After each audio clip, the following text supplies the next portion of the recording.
103,4 DFM Radio Musik Asli Indonesia.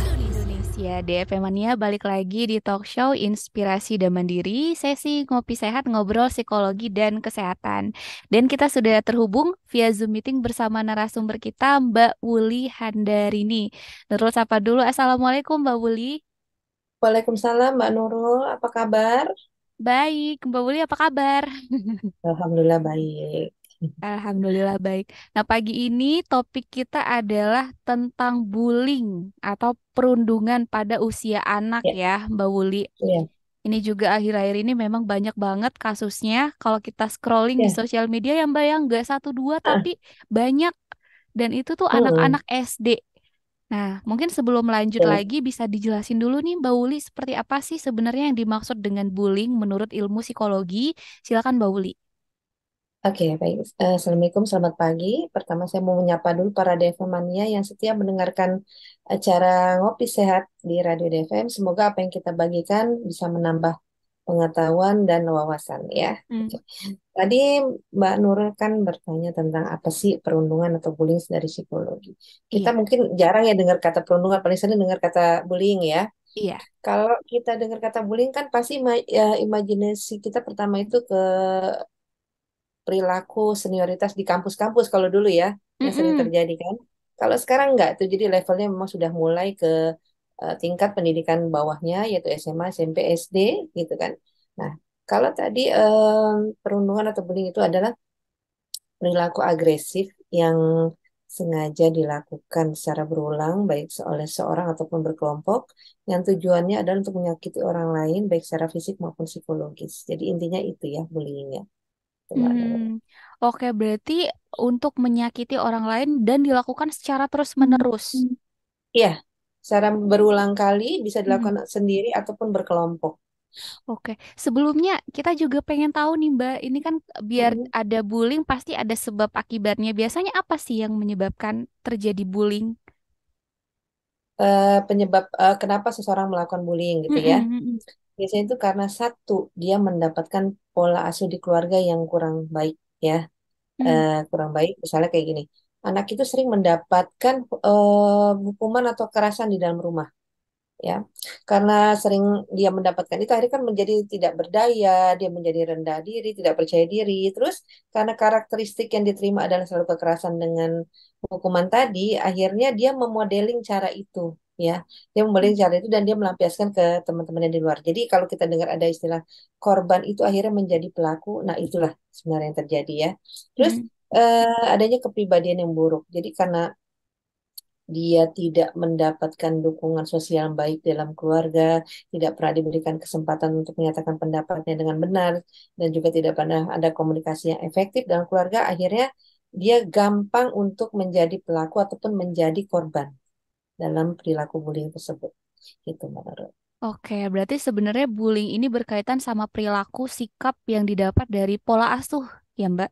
Ya, itu yang paling inti ya, karena kan Mm-mm. role model terdekat adalah kan dari keluarga. Oke. Seperti itu. Ini memang sudah sempat disinggung tadi sama Mbak Wuli bahwa memang awalnya bullying ini banyak di dunia perkuliahan juga di dunia kerja, tapi makin ke sini Mm-mm. makin ke sana. Anak SD pun banyak Mm-mm. yang sudah mempraktikkan bullying Ya, ini. Nah, betul, pada usia betul. berapa sih Mbak Wuli usia anak-anak berapa sudah mampu melakukan bullying? Sebenarnya kalau dari usia berapa biasanya anak ini yang sudah bisa berinteraksi dengan teman ya dari sekolah ya. Hmm. Mm-mm. Misalnya di yang apa bisa di lingkungan rumah juga bisa sih sebenarnya. Asal dia punya interaksi dengan teman gitu loh. Sudah punya kelompok bertemanan atau dengan kenal teman. Karena dari situ mulai muncul kan dia merespon temannya seperti apa. Jadi sekarang paling banyak memang di usia SD itu sudah mulai bisa Hmm. melakukan bullying kepada teman-teman. Oke, Seperti itu. berarti sebenarnya sejak dia sudah ada di lingkup pertemanan berhubungan dengan orang lain, begitu ya Mm-mm. Mbak ya? Iya. Mm. Biasanya bentuk-bentuk perundungan seperti apa sih Mbak yang banyak banget dilakukan oleh anak-anak usia segitu gitu? Oke, kalau bentuk perundungan tuh ada empat macam ya yang biasa Hmm, dilakukan anak-anak. Yang satu tuh biasanya paling sering anak-anak melakukan verbal bullying ya dengan ya. kata-kata, misalnya apa, ngatain temennya, menghina temennya, atau misalnya dengan menjuluki temennya dengan sesuatu yang lain yang dianggapnya lucu tapi sebenarnya itu menyakitkan gitu. Misalnya si Hmm, gendut lah, si gajah lah atau apalah seperti itu ya. Terus yang kedua tuh physical bullying. Jadi anak itu sudah berani melakukan perilaku agresif dengan menggunakan fisik ya, misalnya memukul, menampar, mencakar, menendang dan sebagainya. Tuh. Kemudian ada lagi namanya social bullying. Nah, ini biasanya mereka berkelompok nih ya. mm-mm. Anak-anak itu membentuk satu kelompok. Terus misalnya ada teman yang ikut bergabung, mau ikut bergabung kelompok itu, ah kamu nggak boleh, kamu kan nggak kayak kita nih punya koleksi boneka Barbie, misalnya seperti itu. Mm-mm. Kamu nggak bisa beli misalnya seperti itu ya. Contohnya social bullying. Nah, yang terakhir ini adalah cyberbullying. Anak-anak itu kan sekarang sudah punya akun sosial media ya dari kecil ya, banyak kan ya Benar. punya Facebook, punya Instagram, Twitter ataupun WA lah minimal ya. Mm-mm. Nah, mereka tuh bisa mendapatkan komen-komen yang merendahkan atau mempermalukan, misalnya dikatain teman-temannya dalam bentuk tulisan, atau bisa juga temannya itu memposting sesuatu yang mempermalukan dia, misalnya foto dia yang dalam keadaan tidak pakai busana atau apa, mungkin dicuri-curi seperti itu. Nah, itu bisa menjadi cyberbullying, termasuk cyberbullying. Oke, berarti tadi ada empat deh, Femani. Ada verbal bullying, terus juga ada physical bullying, Physical bullying, terus juga social social bullying, bullying, dan cyber bullying. Dan ini cyberbullying. semuanya bisa dilakukan oleh anak-anak ya, Mbak ya. Bisa sekali. Mm-mm. Tapi kadang dalam kehidupan sehari-hari pun kita sulit membedakan yang namanya bercanda sama yang benar-benar bullying. Nah, seperti apa sih Mbak ciri-ciri bullying itu? Sebenarnya gini, kalau memang anak-anak sebenarnya kan batas pemahamannya belum belum eh, jelas banget ya itu menyakitkan atau enggak ke temennya gitu kan. Mm-mm. Kadang mereka kan juga cuma ngikut-ngikut ke apa yang temennya lakukan sebagai konformitas, dia ngikut-ngikut nih temennya ngatain si A misalnya. Dia ngikut-ngikut supaya ya kan aku kelompoknya nih biar sama gitu kan ya. Tapi biasanya kalau anak yang sering melakukan apa ciri-ciri melakukan bullying itu, anak itu biasanya tuh dominan ya, dalam kelompok itu Mm. juga dominan, terus egois, terus senang diperhatikan gitu kan, dia pengen yang paling di antara yang lainnya dan tidak mau diatur, biasa seperti itu, dan suka mencari-cari apa keributan ya di antara teman-temannya itu untuk memancing apa emosi temannya yang mau dibully seperti itu. Oke, ini juga sebenarnya banyak banget sih.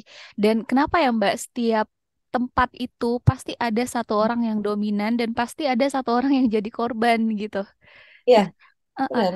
Benar ya? Pada faktanya Iya. memang seperti itu. Nah, dampaknya Kadang seperti pelaku apa? juga itu korban bisa juga kan. Korban itu adalah pelaku sama aja gitu loh. Iya Kadang sih. juga mereka karena dia bekas korban dia menjadi pelaku di tempat lain seperti itu. Mm. Lebih jauh lagi nih Mbak Uli, dampaknya seperti Mm. apa bagi pelaku dan juga korban bullying? Oke, kita satu-satu ya. Kalau Mm-mm. bagi korbannya sendiri pasti ada masalah dalam kondisi fisiknya ya. Apalagi Iya. suka mendapatkan physical bullying, pasti satu adanya luka lah pasti ya. Ada Mm-mm. luka, misalnya ada bekas-bekas seperti itu. Terus dia mengalami juga psikosomatik nih karena tadi trauma yang dialaminya, dia suka merasa sering pusing, sering mual, gitu kan, sering demam gitu kan karena ada ketakutan, kecemasan. Terus bisa juga menimbulkan luka permanen, misalnya cacat. Mm-mm. Seperti yang kita pernah dengar, mungkin pernah dengar berita ya di satu wilayah di Jawa Tengah, anak itu membuli temennya eh, dengan physical bullying yang mengarah ke mata, akhirnya matanya jadi buta. Seperti Mm. itu. Nah, itu kan akhirnya meninggalkan luka permanen ya. Kemudian terganggunya kesehatan mental. Anak itu menjadi pemurung, menjadi cemas, terus takut gitu kan, tidak percaya diri, terus sering mengurung diri, tidak mau ngapa-ngapain, akhirnya bisa depresi, bahkan ada yang pengen bunuh diri juga ada seperti itu Mm-mm. kan. Terus terganggu lagi apa perkembangannya dia karena dia sering mendapatkan tekanan seperti itu, akhirnya kan dia menjadi anak yang tidak percaya diri, akhirnya tidak berani mengungkapkan itu, banyak terlihat anak itu menjadi gagap, banyak kan seperti itu ya Mm-mm. kan, jadi karena takut mengutarakan apa ekspresi pendapatnya, dia menjadi gagap atau menjadi latah dan sebagainya, itu bisa terjadi. Nah, sekarang kalau dari sisi pelakunya, dampaknya satu terhadap perkembangannya, dia juga ada masalah ya terhadap aspek kognitif, sosio-emosional, motorik, behavior gitu kan, bahasa. Ya, contohnya gini, anak itu biasanya tidak bisa mengendalikan diri, ya, sering banting-banting, sering teriak-teriak, gitu. Cirinya seperti itu. Kemudian membentuk kepribadian yang buruk juga, karena perilaku perundungan yang sering dilakukan itu kan menjadi kebiasaan ya, menjadi kebiasaan akhirnya menjadi kepribadiannya dia. Misalnya anak itu menjadi anak yang emosional, agresif, sering memancing keributan, sering melanggar aturan, itu cirinya biasanya. Terus yang ketiga apalagi? Jelas dong dia tidak disukai dalam pergaulan ya. Kan pasti teman-teman takut dong kalau berteman sama dia, takut menjadi korban juga gitu kan karena apa? Perilaku yang kerap menimbulkan masalah. Terus yang terakhir apa?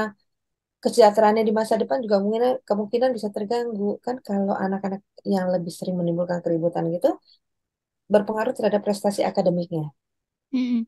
biasanya begitu Oke, jadi sebenarnya kompleks banget dampaknya bagi korban juga ya. bagi pelakunya. Kemarin juga ada tuh Mbak kasus di daerah Heeh. mana Nurul juga lupa. Waktu itu ada satu Hmm. anak dia dibully sama teman-temannya, kakinya Hmm. ditendang. Nah, waktu itu Hmm. kakinya ditendang tapi terus-menerus dan kata sampai akhirnya si anak ini kakinya diamputasi karena ternyata Masya Allah. keseringan ditendang setiap hari dibully Hmm. mengaktifkan sel-sel kanker di daerah tulang kakinya. Jadi memang waktu itu Oh. diamputasi kakinya. Waktu itu Hmm. beritanya sempat viral sih Mbak tentang itu tapi itu dampaknya Hmm. luar biasa banget ya Mbak ya. Iya, jadinya kan akhirnya ada luka permanen kan Mm-mm. yang dimiliki si korban kan seperti Mm-mm. itu. Mm-mm. Nah kan As- pelaku tidak tahu dampaknya sejauh itu. Nah kayak Mm-mm. gitu loh. Benar. Heeh.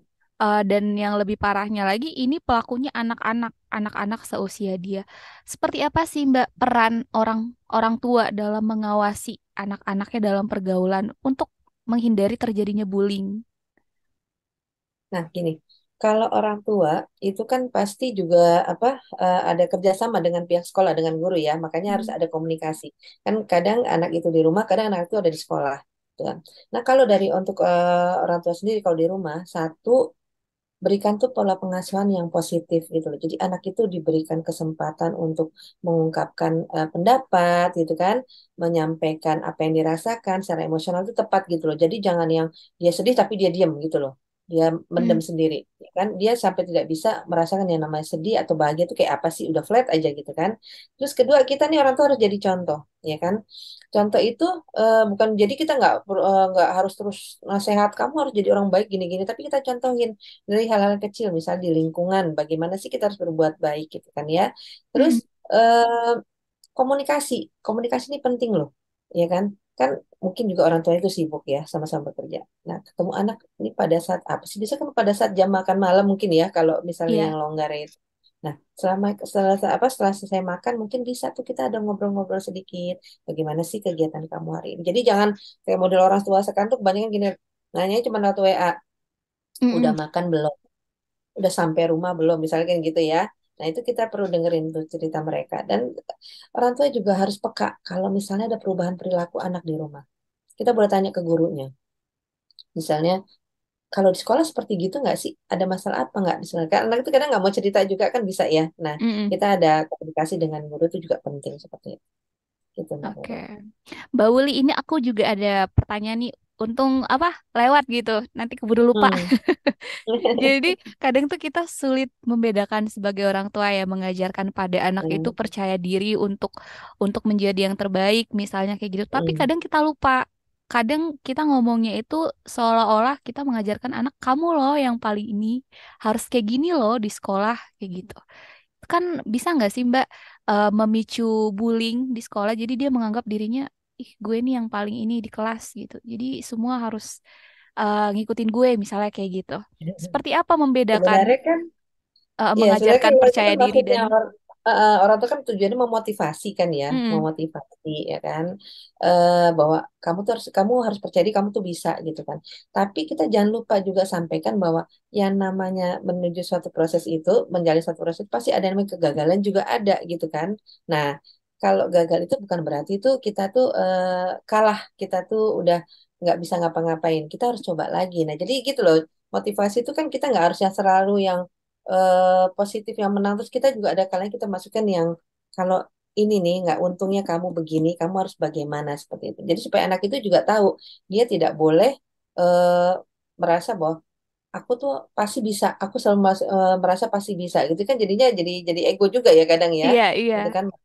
Nah kayak gitu jadi memotivasi itu nggak masalah gitu cuma tadi kita juga harus menyelipkan ketika kita belum berhasil apa yang harus kita lakukan? Kita tidak boleh putus asa. Dan kita juga kalau punya teman juga sama-sama melakukan hal sama, kita harus bersaing itu sehat gitu loh. Nggak boleh yang harus saya, kamu nggak boleh, harus saya nggak boleh seperti itu. Jadi Hmm. memang dari komunikasi yang intens di rumah itu biasanya anak-anak itu kan membekas gitu ya, kemanapun dia akan ingat.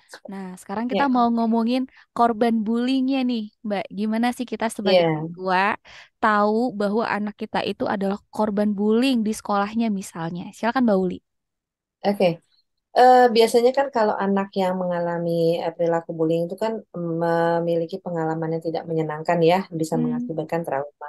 Dan itu biasa kita lihat ada perubahan perilakunya dia juga sehari-hari.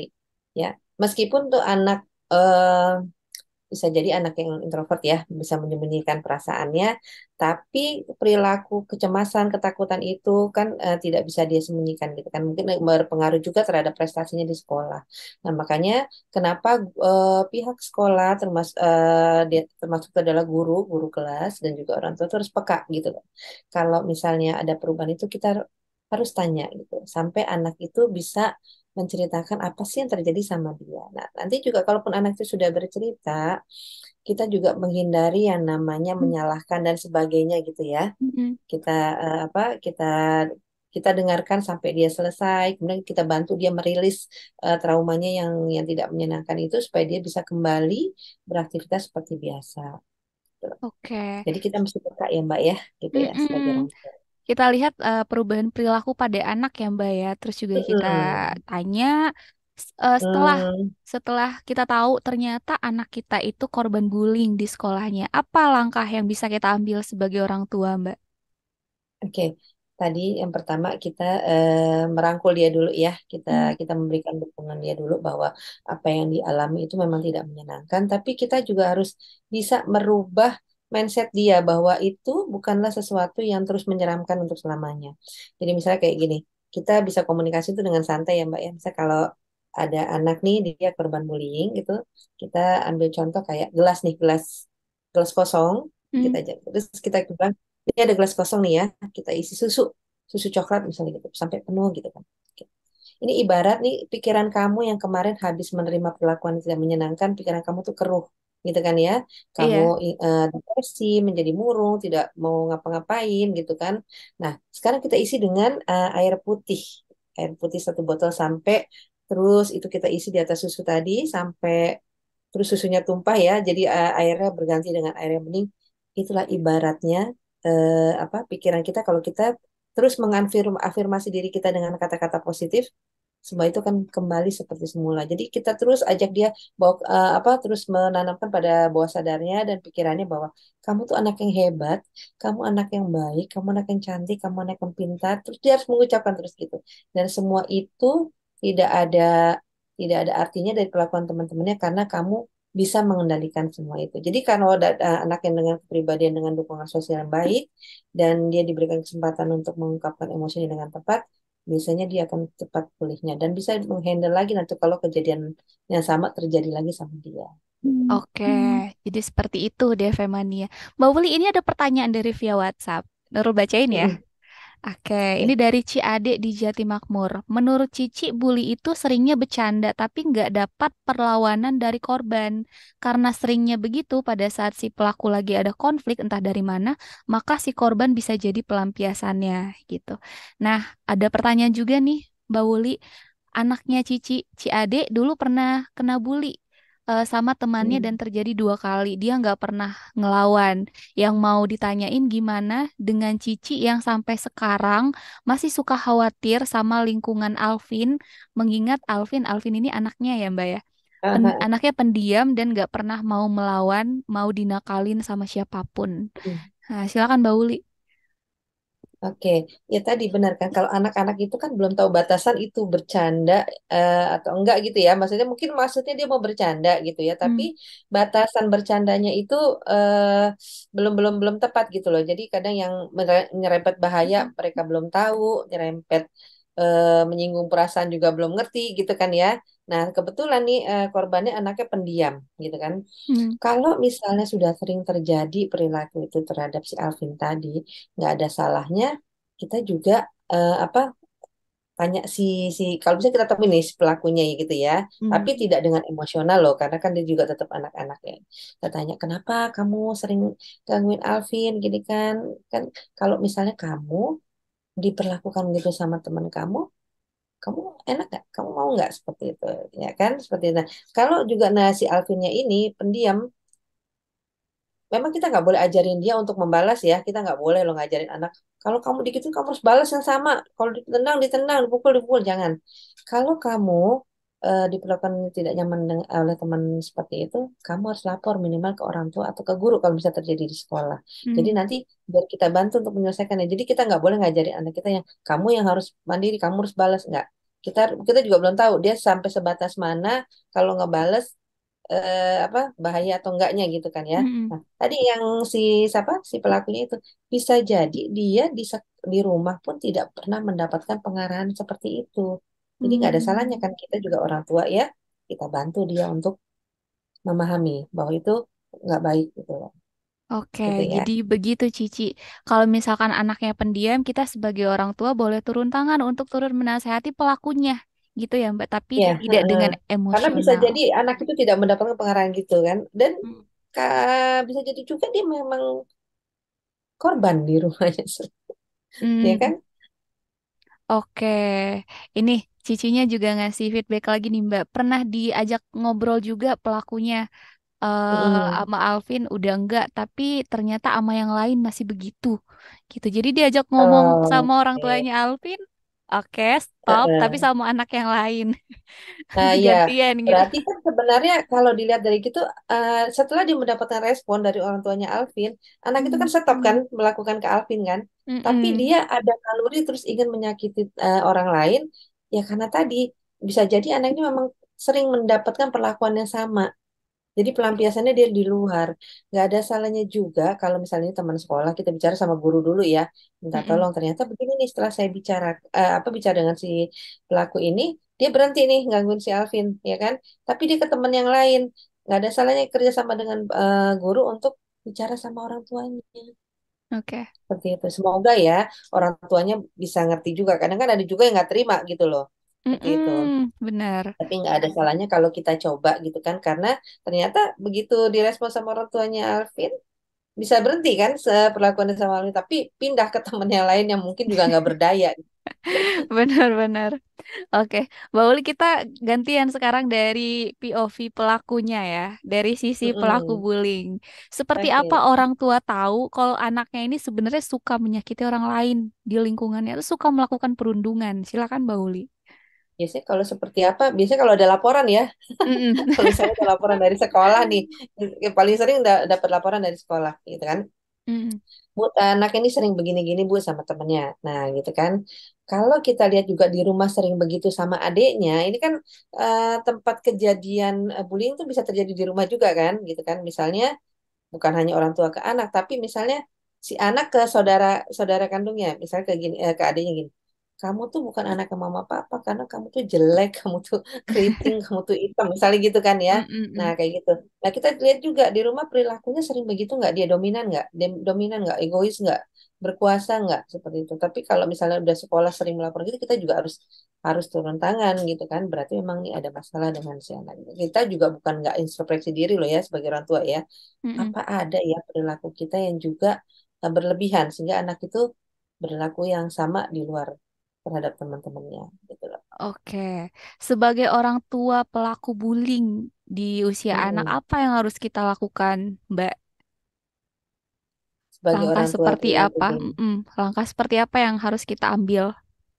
Oke, ya tadi kita kan pasti panggil itu anak. Kita jangan dimarahin dulu ya. Pokoknya anak-anak itu kan memang batas pemahamannya masih masih belum optimal gitu kan. Kita panggil, kita tanya, kenapa kamu melakukan itu gitu loh. Itu. Nah, kalau misalnya anak itu sudah kita apa kita kita ajak ngobrol gitu terus dia juga nggak mengaku, kita boleh sedikit agak bukan keras ya tapi tegas ya. Misalnya kalau kamu masih melakukan seperti ini lagi, kamu tahu nggak bahayanya kalau kamu sampai melewati batas? Kamu bisa berurusan loh sama polisi. Misalnya kita kasih tahu seperti itu ya. Mm-mm. Walaupun kalau pelakunya anak seperti yang tadi yang Mbak bilangnya sampai diamputasi gitu, kan dia belum belum bisa dikenakan sanksi hukum ya, karena masih Iya. di bawah 15 tahun gitu kan. Paling dia apa dirujuk untuk rehabilitasi. Nah, kita berikan pemahaman itu bahwa kalau kamu berlaku gini dan melewati batas sampai mengakibatkan teman kamu mengalami luka atau mengalami hal yang tidak menyenangkan, nah ini kemudian dilapor orang tuanya, dilapor polisi, berarti kamu nanti yang rugi. Kamu tidak bisa sekolah lagi, kamu bisa sama orang tua dan sebagainya. Kita boleh dengan tegas memberikan itu. Kalau anaknya sudah kita beritahu dengan baik-baik, masih sering melakukan itu. Karena kan gini loh, anak-anak paling banyak terstimulasi dari tontonan dan lingkungan di luar rumah ya. Mungkin tadi Benar. teman-temannya konformitas, jadi dia punya geng yang kebetulan geng ini iramanya sama nih anak-anaknya yang senengnya tuh usil, iseng, yang senengannya gangguin teman-temannya. Nah, dia masuk situ. Dia untuk Mm-mm. diakui dia melakukan konformitas, dia melakukan perilaku yang sama. Terus sama satu lagi yang paling dominan tuh tontonan, tayangan ya. Anak-anak Iya, tuh seneng dengan misalnya game atau tontonan yang mengandung kekerasan. Kartun pun, film kartun sekarang banyak memuat unsur kekerasan loh sebenarnya ya, unsur bullying terutama. Contohnya kayak film apa ya? Doraemon. Doraemon Hmm, itu kan ada yang tokoh yang gendut siapa itu ya, Giant ya. Giant. Nah, itu kan suka juga kan gitu teman-temannya. Nah, itu kan sebenarnya secara nggak langsung itu implisit itu mengajarkan bullying sebenarnya gitu kepada temannya yang lemah. Nah, anak-anak kan senangannya mencontoh dari apa yang dia lihat seperti itu. Benar, Jadi benar. kita juga mesti peka dengan apa yang anak-anak konsumsi di rumah, Jadi masuk sebagai tontonan dan orang tua memang harus selektif ya Mbak ya. Dengan lingkungan hmm, anak, tontonannya juga termasuk. dan HP lo ya, Dan HP HP. kan. Oke, Mbak Uli, ini ada pertanyaan dari aku juga sih. Hmm. Yang jadi pro kontra di masyarakat ini terkait dengan usia kapan sih anak itu bisa dibilang dewasa? Karena kadang tindakannya ini melebihi orang dewasa, tapi karena dia masih di bawah umur, jadi netizen ini kadang geram nih. Seperti apa sih sanksi yang Hmm. tepat diberikan untuk anak yang suka bullying, suka melakukan kekerasan, ya Mbak ya? Menurut Mbak Uli sendiri, kapan anak itu bisa dikatakan dewasa pola pikirnya gitu? Sebenarnya kalau dikatakan dewasa itu kalau 15 tahun aja baru masuk usia remaja ya. Remaja itu Hmm. kan masih yang apa masih galau untuk mencari identitas diri ya, masih belum bisa dikatakan dewasa full.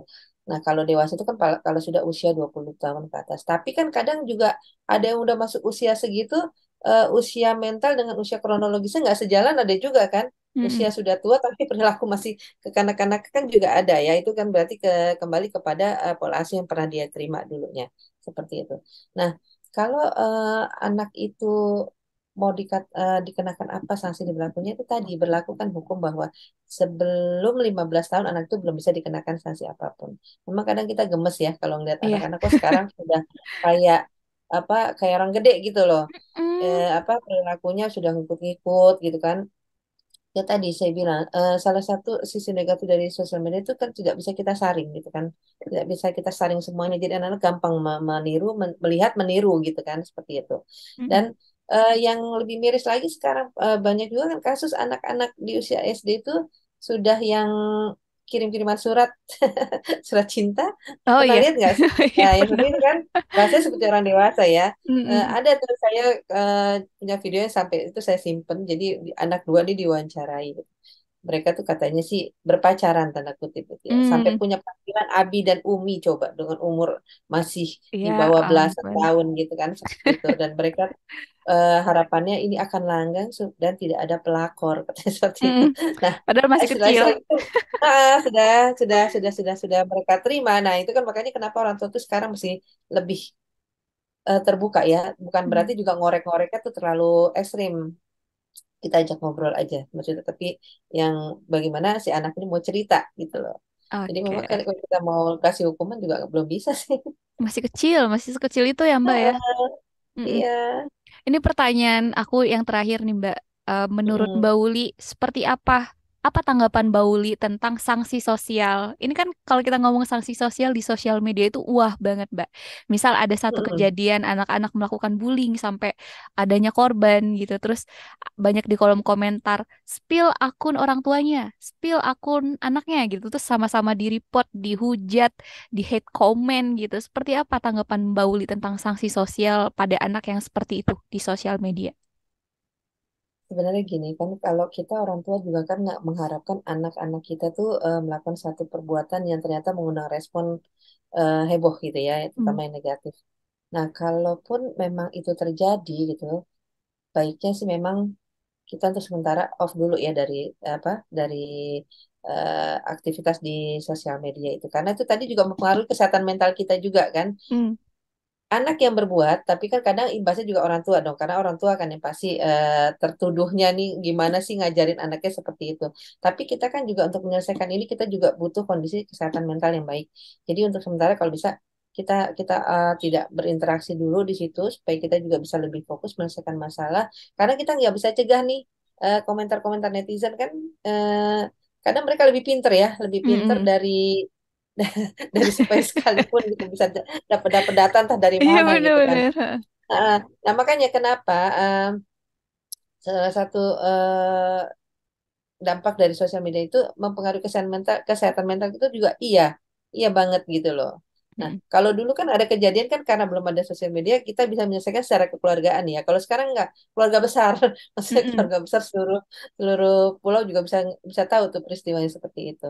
Nah, kayak gitu. Jadi untuk sementara kita tidak berinteraksi dulu supaya juga kita bisa lebih fokus menyelesaikan masalah. Kan kalau perlu juga kita menonaktifkan dan sebagainya. Karena kan orang tidak mau tahu ya, orang tidak mau tahu apa yang kita rasakan gitu kan. Yang penting mereka memberikan komentar. Sementara masalah Oke. sendiri belum selesai nih gitu loh. Hmm. Hmm. Hmm. Sebagai netizen juga kalau kita mau memberikan komentar ya usahakan dengan kata-kata yang baik, yang sopan, walaupun kita menunjukkan rasa Hmm, kecewa gitu ya Mbak ya. iya. Tapi bisa Mm-mm. nggak ditahan? Nggak bisa kan? Nggak bisa. Nggak bisa kita atur kan? Nggak bisa kita. Aduh. Kalau komentar tuh yang bagus dong bahasa nggak bisa.